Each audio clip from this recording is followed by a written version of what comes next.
베드로 전서는 고난받는 성도들에 대한 위로와 격려. 그러니까 외적으로부터 교회가 신실함을 갖고 있지만 그 외부로부터 신앙을 못하게 하는 그 외적인 힘에 그때 어떻게 해야 되냐, 그 위로해 주는 메시지고요. 베드로 후서는 교회 안에 잘못된 신앙과 이단에 대해서 어떻게 잘 극복하냐에 대한 내용이에요. 그래서 베드로 전후서는 외적과 내적에 대한 문제를 잘 극복하시는 내용이에요. 이 베드로 전후서를 쓴 사람이 베드로잖아요. 베드로라는 사람이 대단한 사람이거든요. 예수님의 수제자잖아요. 근데 여러분, 인생을 살면 신앙생활 하면서도 참 좋았던 적도 있지만 그렇지 않은 적도 있잖아요. 베드로도 예수님 밑에서 열심히 사역하면서 누구보다 앞장섰지만 예수님 십자가 사건을 통해서 예수님 도망갔기도 했잖아요. 그러니까 그 사건이 베드로에겐 엄청난 충격이에요. 그러니까 그런 거죠. 자기는 정말 예수님이 아주 수제자고 대단한 사람인 줄 알았는데 결정적인 순간에 그 믿음을 잃어버렸어요. 그러나 우리 권사님 기도했듯이 방황할지라도 하나님께서 기다려주시고 오셔서 위로해주고 격려해주신 하나님의 은혜로 베드로가 회복됐어요. 할렐루야. 그 회복을 통해서 하나님 위대한 사도가 된 거예요. 자, 그러니까 그런 걸 통해서 우리가 알 수 있는 것은 참 하나님 좋으신 분이시다. 좋으신 분이시다. 그러니까 그런 경험을 통해서 베드로 이 10년간 내면 안에는 자기 자신의 부족함도 있고 열정도 있고 또 하나님의 은혜에 대해서 있고, 그러니까 다양한 것들을 경험해 봤기 때문에 그런 성도들에게 잘 권면을 할 수 있다는 거예요. 여러분, 우리도 마찬가지예요. 신앙이 여러 가지 경험을 통해서 연약한 성도 또 부족한 성도를 잘 도와줄 수 있어요. 왜요? 그런 경험을 했기 때문에. 때로는 성공했던 경험들 또 실패했던 경험들을 통해서 그 은혜를 다 이렇게 누릴 수 있는 것을 알 수 있는 거예요. 오늘 본문은 여러분이 아셔야 되는 게 뭐냐면은 1장 초반이기 때문에 이제 인사를 하면서 이제 베드로 사도가 이 교회, 소아시아 교회에 아주 중요한 것들을 알리고 있어요. 그러니까 이거를 알려면 이 배경을 좀 알아야 되는데, 여러분, 우리는 예수님을 믿으면 삶이 하나님의 백성으로서 삶을 살아가요. 그죠? 그러니까 하나님의 자녀로서 구원받은 백성으로 살아가는데, 근데 여러분 생각해 보면 우리가 구원받은 백성으로 살아가지만 여전히 세상에 살고 있기에 세상의 생각과 문화에 영향을 받으며 살아갑니다. 그잖아요. 그래서 베드로후서는 이 베드로후서 그 소아시아 그 성도들, 독자들, 이제 그 성도들이 이 두 가지 측면에서 문제가 있어요. 첫 번째 뭐냐? 그 교회에, 소아시아 교회에 이단이 들어와서 종말이 없다. 두 번째로는 하나님의 심판이 없다. 그래서 어떻게 해요? 마음껏 살아라. 아니, 심판도 없고 재림도 없어. 그럼 어떻게 해요? 신앙생활 못했다고 하나님 심판하지도 않고요. 하나님 다시 오지도 않는다는 거예요. 그러니까 어떻게 해요? 너 마음대로 살아. 즐기면서 탐욕하며.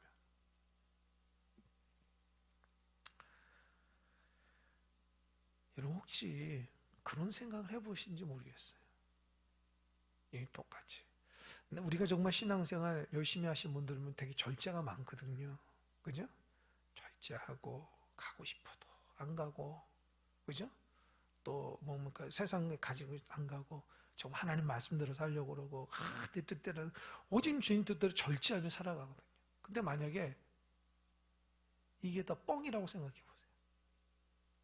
이게 무슨 말이냐? 내가 믿는 하나님은 하나님도 없고, 내가 그 교회 평생 다녔는데 교회는 하나님도 없는데 그냥 내가 그렇게 살아왔던 거예요. 그럼 여러분이라면 그동안 너무 속았기 때문에 이제 내 마음대로 살 거야. 혹시 그런 사람이 있는지 모르겠어요. 지금 그거예요.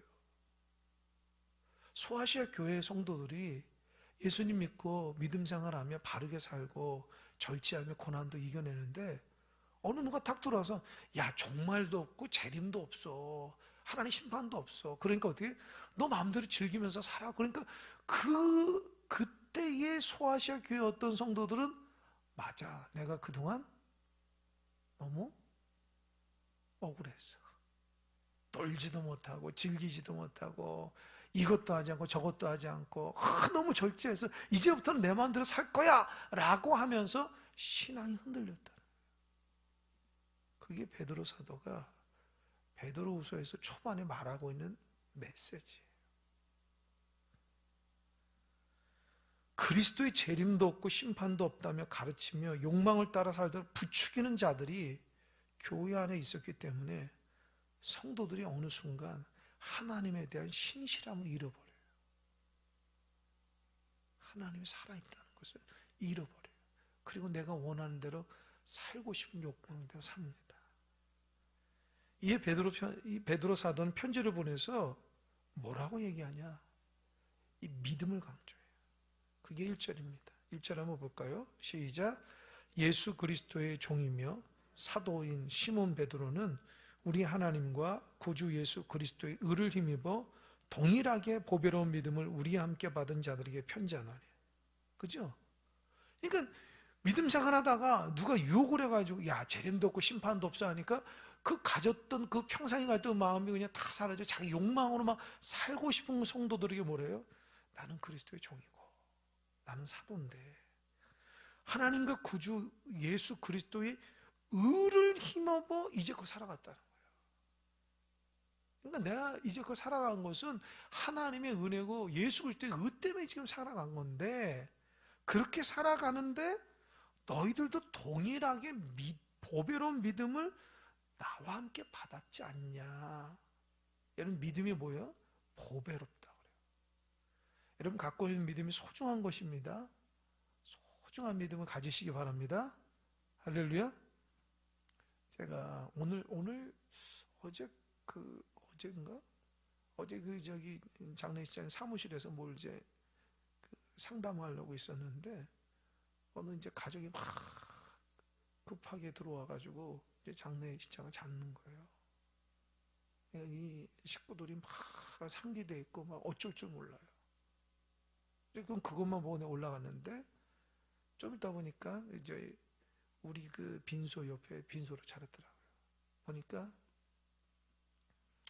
젊은 여자 청년이 교통사로 죽은 거예요.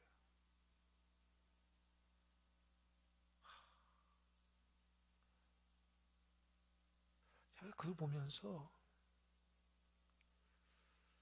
저 가족들은 어떻게 위로를 받나. 위로가 안 되잖아요. 그래서 전 속으로 주님이 위로해 줄 수밖에 없구나. 그래서 저분들이 믿음이 있는가 모르겠지만 그 믿음으로써 그 슬픔을 이겨나갈 수밖에 없구나. 그래서 제가 믿음을 다시 한번 깨닫게 된 거예요. 여러분 갖고 있는 믿음이 얼마나 보배로운지 몰라요. 그 고통과 그 이루 말할 수 없는 그 극한적인 상황 속에서 우리 갖고 있는 믿음이 너무 보배로운 소중한 거예요. 여러분 믿음을 귀하게 여기는 여러분 되시기 바랍니다. 귀하게 여겨야 돼요. 그 믿음이 나를 살리는 거예요. 누구한테 위로를 받으며 그 상황을 어떻게 이겨나가요? 오직 주님밖에 없거든요. 그래서 보배로운 믿음을 사도 베드로와 소아시아 교회 성도들도 같이 가졌으니 그거 흔들리지 말라는 거예요. 그거 아니 믿음이 너무 보배롭고 귀하다는 거예요.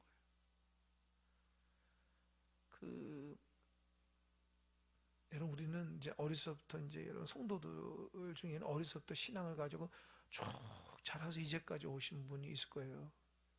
여러분 그 신앙의 여정을 뒤로 한번 다 돌아보세요. 그 어려운 교회학교 때부터 선생님들 받았던 거, 중고등학교 때 학생 활동하면서 뭐 공부하면서 대학생 때에 뭐 이렇게 선교에도 속해서 열심히 하고 그러면서 선교도 갔다 오고 그러면서 결혼해서도 끊임없이 믿음을 하고 애들 키우면서도 믿음대로 살려고 막 노력하고 그 새끼 어느 순간 다 보니까 예?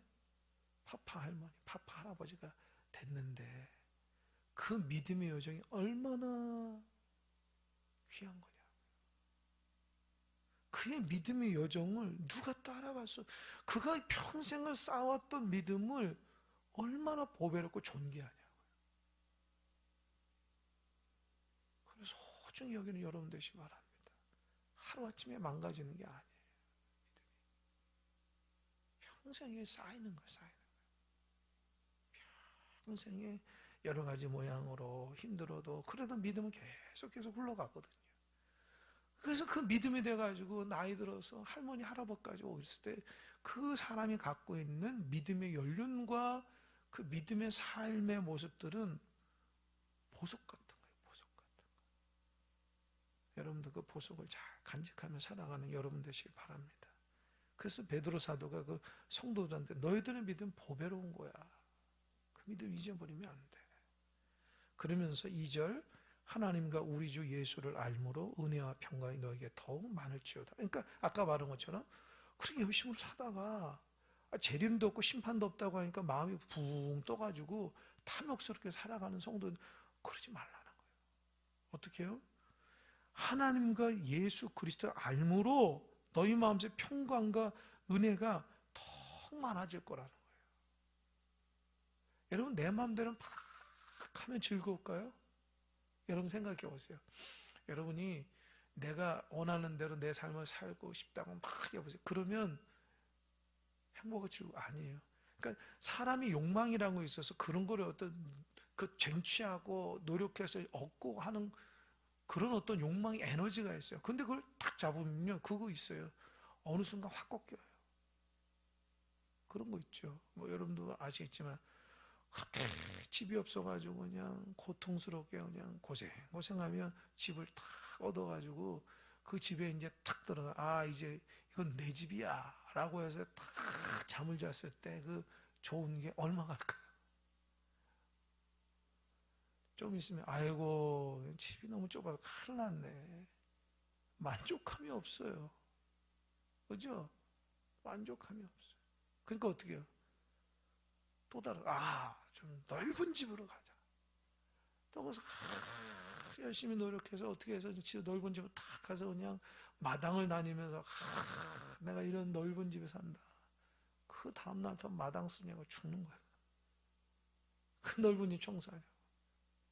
그 사람이요. 그러니까 여러분 이 행복은 밖에 있는 것이 아니라 내면에 있다고 하잖아요. 그러니까 여러분 스스로가 행복을 느껴야 돼요. 그래야 행복한 거예요. 그러니까 그 하나님께서 우리에게 주신 그 행복은 여기서 말하는 것처럼 하나님과 예수를 알아가는 과정 자체가 행복이라는 거예요. 이 부분이 굉장히 중요합니다. 여러분 예수님을 알아가는 그 과정 자체가 행복이고요. 하나님을 알아가는 과정 자체가 행복이에요. 그러니까 또 이런 문구가 있는데요.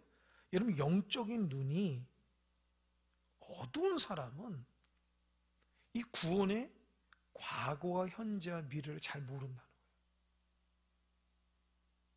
내가 어디를 어떻게 걸어왔고 지금 어디 있으며 어떻게 갈 거야 이걸 몰라 영적으로. 그러나 영적으로 밝은 사람은 내가 지금 어느 시점에 있는지를 알고 내가 지금 어떻게 나아가야 할지를 안다는 거예요.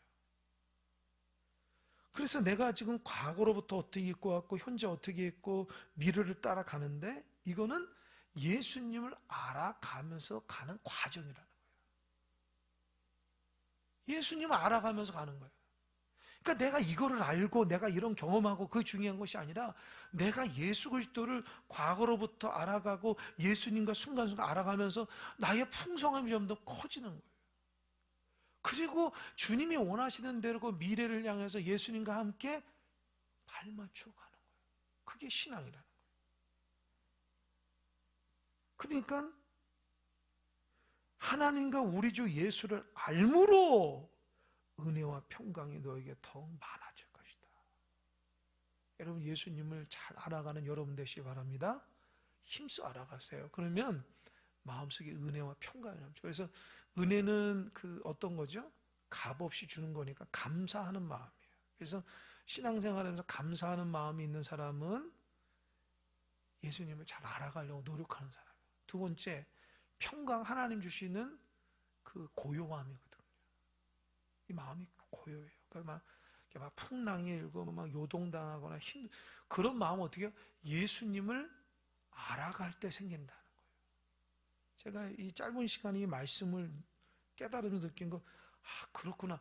예수님과 하나님을 알아가는 것 자체가 행복이고 축복이라는 거예요. 그러니까 우리는 그 예수님을, 하나님을 다 안다고 착각하거든요. 아니에요. 더 깊이 알아야 돼요. 말씀을 날마다 새롭고 기도하면서 예배를 통해서. 3절을 보니까 더 구체적으로 얘기합니다. 3절 한번 잠깐 볼까요? 시작. 그의 신기한 능력으로 생명과 경건에 속한 모든 것을 우리에게 주셨으니 이는 자기의 영광과 덕으로서 우리를 부르신 이를 알므로 말미암다. 그죠? 3절 마지막 알므로 말미암다. 그러니까 알았기 때문이라는 거. 그게 뭐야? 그의 신기한 능력. 그러니까 이 말은 뭐냐? 하나님께서요, 신앙생활하는 성도에게 아주 신기한 걸 주시는 거예요. 그 신기한 게 뭐냐? 생명과 경건에 대해서 이렇게 살아갈 수, 어떻게 생명대로 살고 어떻게 하나님 앞에 올바르게 경건하게 살지라고 할 때에 하나님이 우리 마음속에 믿음을 통해서 그런 은혜를 주신다. 그러니까 예를 들어 그런 거죠. 누가 신앙생활 정말 열심히 하고 경건하게 해요. 근데 그 사람은 어떻게 저렇게 신앙을 배웠지? 어떻게 배웠을까요? 신기한 능력으로 하나님 선물로 주신 거예요. 할렐루야. 기도생활 열심히, 어떻게 저분이 저렇게 어렵고 있는데 기도생활 열심히 할까? 어디서 배웠지? 신기한 능력을 주시는 거예요. 그 기도를 통해서 하나님을 향한 생명과 하나님의 경건을 하나님 선물로 주시는 거예요. 이게 놀라운 거예요. 여러분, 그래서 신앙을 이렇게 어떤 잘 배울 수도 있지만 이 말씀대로 느끼는 것은 하나님이 신비한 능력을 주셔요. 저 사람들에게 하나님을 알아가고 경건하게 살아갈 수 있는 방법들을 하나님의 은혜를 주셔요. 그 다른 사람들은 흉내낼 수가 없어요. 그게 하나님과 예수 그리스도를 알아가는 과정 속에서 주는 거예요. 할렐루야. 돌아보면 저도 마찬가지예요. 이 말씀이 맞아요. 제가 누군가의 훈련을 받고 누군가에서 막 이렇게 그 배움을 통해서도 배웠지만 그거보다 제 느끼기에는 제가 신앙생활하면서 신앙이 자꾸 깊어져요. 왜 그럴까? 그게 하나님의 은혜라고요. 그 은혜예요. 그러니까 내가 이만큼의 신앙에서 이만큼의 신앙을 되는 게 책을 통해서나 무슨 누구 제자가 돼서 하는 게 아니라 그 예수님을 알아가면서 하나님 알아가는 그 과정 가운데 하나님 주신 선물이에요. 그러니까 여러분 믿음 생활 잘 하시기 바랍니다. 스스로 하나님 여러분 선물을 주세요. 내가 신앙생활 어떻게 할지 몰라요? 한번 예수님과 하나님을 자꾸 알아가려고 노력해 보세요. 그러면 하나님이 더 깊이 있는 신앙을 주시는 거예요. 그래서 그의 신기한 능력으로 생명과 경건에 속한 모든 것을 우리에게 주셨으니 이는 자기의 영광과 덕으로서 우리를 부르시는 알므로 말. 왜 하나님께서 우리가 신앙생활을 예수님을 그렇게 하나님을 알아갈 때 그런 은혜를 주시냐? 왜 주신다고 그랬어요? 너희를 부르신 이가 어떤 분인가를 알게 하시기 위하여. 할렐루야. 이 부분이 은혜가 돼요. 그러니까 그래요. 내가 믿는 하나님이 누군가. 아까 전에 찬양팀이 찬양하는데 참 이렇게 마음에 감동인데 선한 능력으로 하나님께서 임한다는 거예요. 그게 보네포 목사님이거든요. 그 고난 가운데서도 어째 하나님의 선한 힘이 나에게 역사하는 그걸 느끼는 거예요. 선한 힘이. 그 선하님을 통해서 주시는 게 뭐예요? 내가 너와 함께하고 있다는 걸 가르쳐 주시는 거예요. 할렐루야. 여러분, 하나님은요, 저와 여러분 각자의 삶 가운데 아주 묘하게 순간순간마다 내가 너와 함께 있다라고 얘기하십니다. 그거 아셔야 돼요. 이건 뭐 고백이지만, 아버님이 이렇게 병원에 수술하고 이렇게 회복 가운데 힘들 때에 제가 너무 힘들어서 하나님 앞에 기도를 했죠. 그때 하나님이 눈물로서 두려워 말라, 내가 너와 함께함이라, 마음에 그런 위로를 주시더라고요. 그들로부터 죽고 사는 게 하나님께 달렸으니 내가 두려워하지 말자. 그때 좀 평강이 오더라고요. 근데 그거는요, 내가 누구한테 배워서가 아니라 하나님 말씀은 내가 깨닫게 돼요. 그 상황 속에서. 여러분, 아무리 힘들거나 두려워 마십시오, 하나님 함께, 아무리 얘기해도요, 하나님은 그 마음을 열고 그 마음속에 임재해 주셔야지만 깨달을 수 있어요. 지금 그거예요. 너희들이 그리스도를 알아감으로 인해서 하나님이, 그리스도가 하나님이 너희들과 함께함을 표시하고 있다는 거예요. 그러니까 타락하지 말고 탐욕 부리지 말라는 거예요. 꾸준히 알아가는 거예요. 알아가면 하나님 역사해 주신다는 거예요. 그리고 마지막 4절 자막 한번 볼까요? 시작. 이로써 그 보배롭고 지극히 큰 약속을 우리에게 주사 이 약속으로 말미암아 너희가 정욕 때문에 세상에서 썩어질 것을 피하여 신성한 성품에 참여하는 자가 되게 하려 하십니다. 여기서 신성한 성품에 참여하는 자, 밑줄은 여러분 성경이 밑줄한 것처럼 신성한 성품에 참여하는 자. 그러니까 어때요? 하나님의 원리대로 살아가는 사람이에요. 그러니까 저와 여러분이 하나님의 신성한 성품에 참여하는 자가 다 돼야 됩니다. 근데 그게 어떻게 되냐? 보배롭고 지극히 큰 약속을 우리에게 주사 그 약속으로 말미암아, 그러니까 약속을 붙들고 살아가는 거예요.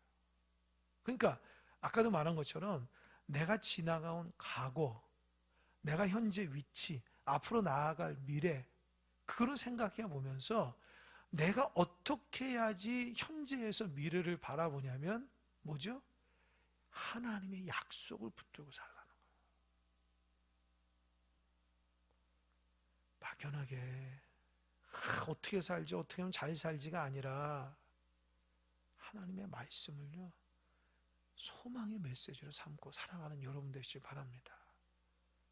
나 올해 말에 뭐 할 거야, 나 내년에 뭐, 그런 게 아니라 하나님의 말씀으로 하나님 내가 어떻게 살아가야 되는지를 마음속에 다듬어 가면 그 말씀이 우리를 통해서 소망으로 이끌어 가는 거예요.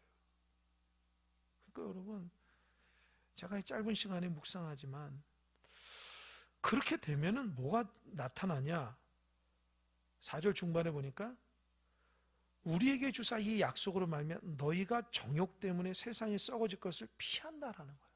그러니까 나도 모르는 사이에 막 정욕이 일어나고 세상이 좋고 세상 마음대로 막 살고 싶고 세상에 뭐 명예와 물질과 무슨 뭐 여러 가지를 다 하고 싶은 마음들이 뭐로 인해서 절제가 돼요? 보배로운 믿음으로 약속을 붙들고 살아갈 때 그런 게 마음에 들지 않는다. 생각조차 없다. 참, 아까도 서두에서 얘기했죠. 그 소아시아 교회 성도들에게, 믿음대로 살아가는 성도들에게 어느 거짓 교사가 와서 야, 예수님의 재림도 없고 심판도 없으니까 마음대로 타락하며 살라 얘기하니까 절제했던 사람들이 막 흥분이 돼서 막 자기 마음대로 살아가는데 베드로 사도는 그러지 않고 우리 믿는 사람은 보배로운 믿음으로 주님께서 약속하신 약속을 붙들고 살아가면 정욕으로 살고 싶지 마음이 없어진다는 거예요. 세상 것이 좋아 보이지가 않아요. 여러분, 저는 여러분보다 나이가 그렇게 많지가 않기 때문에 잘 모르겠지만 50 정도만 돼도 별로 막 뭐를 막 이렇게 뭘 하고 막 그런 것이 많이 없어지더라고요. 제가 40대까지는 좀 그런 게 많은 것 같았어요. 근데 50대 딱 들어가니까 그런 마음들이 이렇게 사라지더라고요. 그러니까 세월의 흐름 따라서 뭐라냐면 인생을 아이고 해봤다니까 그거 별거 아니더라. 이게 느껴지는 거예요. 그래서 뭐요? 야, 나한테는 주님밖에 없다. 이게 느껴지는 거예요. 그러니까 뭐 이렇게 어르신들 가서 막 재미나게 이렇게 해도 아이고 별로야. 그냥 뭐 주님 앞에 그게 느껴지는 거예요. 그러니까 아무리 나에게 자유가 주어지고 세상에 그 어떤 것이 주어지라도 나는 그저 주님 안에 살아가니 참 행복이야 라고 느껴지는 거, 그렇게 간다는 거예요. 내 앞에 그냥 현란한 세상의 정욕이 있더라도 나는 그게 그렇게 좋아 보이지 않는, 주님 안에서 나는 약속을 붙들고 그렇게 믿음으로 인내하며 살아가는 것이 나에게는 너무 행복한 것이라는 고백이 되어지는 거예요. 여러분, 이게 믿음입니다. 그래서 너무 이 세상 좋아하는 분들은 좋아하지 말라고 하면 더 좋아해요. 그렇게 말하면 안 돼. 어떻게 해요? 그래, 한번 세상 마음껏 좋아해 보십시오. 그리고 본인이 느껴야 돼. 한번 뿌리 깊이 한번 느껴보고, 아유 재미없더라 느껴보고, 또 그런 거 여러분 그것도 피곤한 일이잖아요. 그거 다 느껴보려고 하는 거. 그러니까 여러분, 하나님의 약속을 붙들고 살면 그런 게 별로 좋아 보이지가 않아요. 그러니까 여러분, 하나님 약속 믿고 살면은 좋아 보이는 게 영적인 거에 달라져요. 그래서 뭡니까, 그냥 몸에 맞으면 있고, 그냥 자리에 있으면 자고, 그죠? 그러니까 본질을 추구하는 거예요. 비본질이 아니라 본질을 추구하는 삶. 내가 하나님을 위해서 이런 건 도구들이고, 내가 살아가는 목적 오직 하나님의 영광을 위해 본질 있는 삶을 사는데, 우리는 비본질에 빠지면 내가 이거를 위해서 현란하기 위해서 하나님이 필요한 거예요. 이 비본질적인 삶. 이제 그런 사람들은 어떻게 해요? 안에 욕망의 물결이 엄청 많이 이제 흔들려요. 그러니까 어떻게 해요? 마음이 안정이 안 돼요. 본질적으로 살아가는 사람 마음이 안정을 찾아요. 왜요? 주님밖에 없으니까요. 평강. 근데 그 주님만으로는 그 만족이 안 된 사람들은 늘 이게 바람 부는 대로, 그 풍랑 이는 대로 뒤집어지는 거예요. 여기가 좋아 보면 막 달려가요. 또 저희가 또 아닌가 보다 저희가 탁 하고, 그러니까 왔다 갔다 해서 늘 마음속에 쫓기듯이 살아요. 그러면 그런 분들은 자기가 알아요. 내가 너무 안정감이 없다, 삶에. 신앙은 안정감입니다. 안정감이 있어요. 그래서 주님 안에서 약속을 붙들고 살아갈 때 주님 주신 평강으로 주님의 기쁨이 세상 것 별로 좋아 보이지 않는 그런 마음이니까, 거짓 교사들이 와서 너희들 자유가 있고 여러 가지 있더라도 그런 것 때문에 마음이 흔들리지 말라는 거예요. 우리가 무슨 자유가 없기 때문에 신앙생활 하는 것도 아니고, 하나님이 무서워서 신앙생활 하는 게 아니라는 거죠. 할렐루야. 여러분, 하나님 무서워서 신앙생활해? 그거 믿지 마세요. 왜 하나님 무서워하세요? 너 그거 안 하면 내가 너 벌할 테니까 너, 그래서 막 무서워서 억지로 끌려다니는 신앙인은 신앙생활 안 하는 게 나아요. 왜요? 그게 무슨 신앙입니까? 신앙은 참 자유와 기쁨을 가지고 살아가는 거잖아요.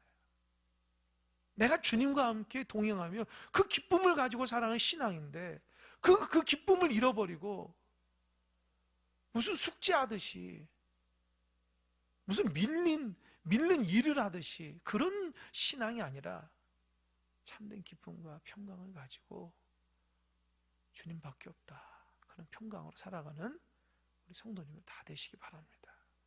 그래서 그런 행복이 넘치고 이제부터 해피한 신앙이다 다 되세요. 기도하겠습니다.